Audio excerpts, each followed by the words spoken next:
Hello everyone, here I will unbox the Redmi Note 11 Pro Plus YIBO smartphone design limited edition version which is now released in China. Alright, let's just see what the design of this limited version of the Redmi Note 11 series looks like.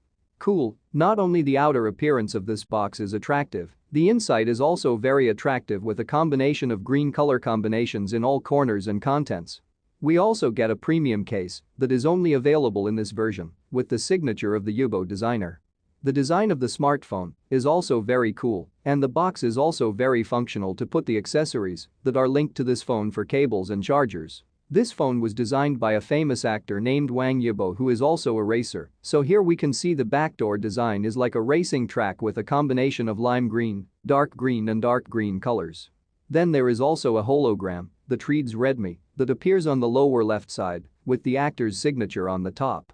The back door itself is made of glass material which adds a very glossy and premium impression. This special version of the phone is based on the Note 11 Pro Plus version which is the highest version of the Note 11 series. For the price, this special version of the phone is priced at 2,699 yuan or the equivalent of $422. The YIBO version of the Redmi Note 11 series smartphone can be found on the Xiaomi China market starting on November 8. And for the global release, we still have to wait for the other Redmi Note 11 series to be released first in the global market. Alright, thanks for watching this video.